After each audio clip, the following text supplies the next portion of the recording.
Dia mengatakan bahwa dilecehkan. Dia kirim chat WA ke saya yang katanya dari Hotman. Nah, belakangan Hotman bilang mereka pacaran, tapi sebelumnya Hotman bilang dia bukan siapa-siapa. Ada rekamannya semua.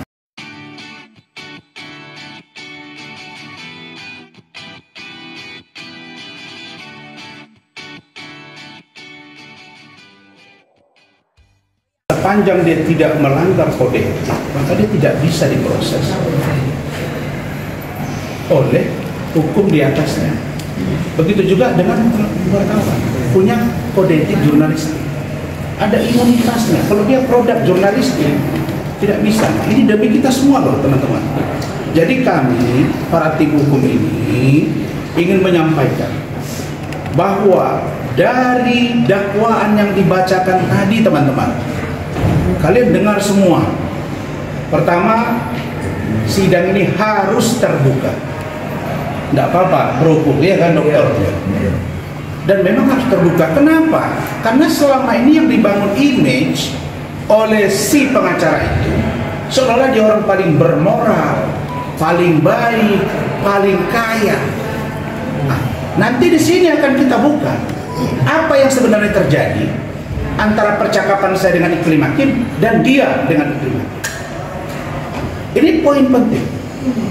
Poin penting yang kedua, dari 36 halaman, lebih dari setengah itu adalah percakapan wawancara antara saya dengan media. Dan di situ kalian dengar dengan terang benderang bahwa Iklim Hakim mengaku saya adalah pengacaranya. Tapi bisa-bisanya di BAP dan konfrontir, dia mengatakan saya tidak pernah memberikan kuasa dan saya tidak tahu apa yang saya tanda tangani. Emang dia bodoh apa? Jadi setelah selesai urusan ini, penyidik itu pasti akan kita ambil sikap hukum. Kalian bisa dengar sendiri kan dibacakan. Jadi saya bingung, anak saya aja yang bukan fakultas hukum dia bingung. Di dalam dakwaan, Iklimah mengatakan saya telah menunjuk Bang Razman pengacara saya. Itu poin 2-nya. Poin 3-nya, dia mengatakan Iklim Hakim, kalau tidak cukup bukti, saya tidak ada di titik ini.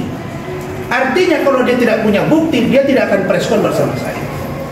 Bukti itu ada semua. Nah, tiba-tiba dibilang bahwa dia tidak mengatakan dilecehkan. Pertanyaannya, kalau dia mengatakan tidak dilecehkan oleh si HPH, si Hotman, bahasa dia ke saya dilecehkan. Kalau bahasa saya sebagai orang hukum diduga, kan begitu ya. Kalau Iklim Hakim mengatakan kepada saya tidak dia dilecehkan, terus buat apa dia menandatangani kuasa ke saya? Buat apa kami preskon? Yang judul preskon itu adalah dugaan pelecehan oleh Hotman Paris Hutapea terhadap Iklim Hakim, dan menyerahkan bukti-bukti dan diposting di Instagram dia. Terang kan? Kalau begitu berarti dia tahu judulnya. Dia kan bukan orang bodoh. Judulnya ada dan dia ikut. Dia terus preskon. Kemudian apa lagi? Dia mengatakan bahwa dilecehkan. Dia kirim chat WA ke saya yang katanya dari Hotman. Nah, belakangan Hotman bilang mereka pacaran, tapi sebelumnya Hotman bilang dia bukan siapa-siapa. Ada rekamannya semua. Ada rekamannya semua, ya Pak ya? Ada semua rekamannya. Hotman itu mengatakan di awal, itu anak mangga besar, itu janda beranak satu, ingin pansos, dia bukan aspri gua. Belakangan bilang aspri dia. Nah, orang ini berdua yang harus diproses secara hukum. Karena itu, ini bukan main-mainan. Jadi saya ini sekarang menjadi sangat heran. Ketika ada orang perempuan nangis, ngadu, bahkan ikut istri saya, kita bantui. Lah bilang sekarang dengan sombongnya mengatakan bahwa dia tidak pernah menyampaikan surat kuasa kepada saya yang isinya dugaan pelecehan. Loh, kalau begitu yang ditandatangani ke saya apa? Ketika ditanya oleh penyidik waktu kami konfrontir, kalau saudara Iklimah mengatakan tidak memberikan kuasa terkait dengan pelecehan seksual, lalu apa yang ditandatangani itu? Dia bilang saya nggak bawa, saya nggak punya berkasnya. Lah, kok berkas saya ada, berkasnya tidak ada? Terus apalagi yang lucu, dia bilang dia tidak tangan kuasa, tapi dia mencabut kuasa. Bagaimana ceritanya? Ada bayi tidak ada bapak? bapaknya. Oh gitu. Jadi ini aneh. Nah karena itu untuk closing statement meramu ini semua, ini sangat menarik saudara. Biar kalian dengar. Kan dia bilang saya KTP lah ini itulah. Nanti baru kalian dengar macam mana mengerikan dan menjijikkannya chattingan-chattingan itu. Dan saya pasti akan buktikan itu. Bagaimana dia di Kementerian PPA bercerita, biar ibu itu nanti yang akan bersaksi di sini.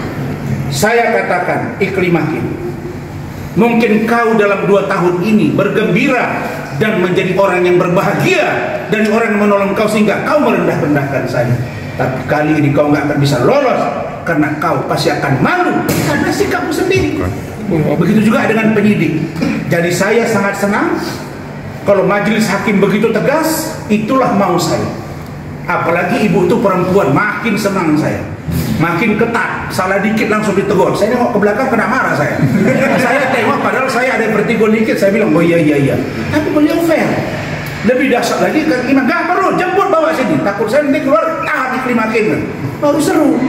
Jadi tolong kalian datangi dia kok cabut gitu loh.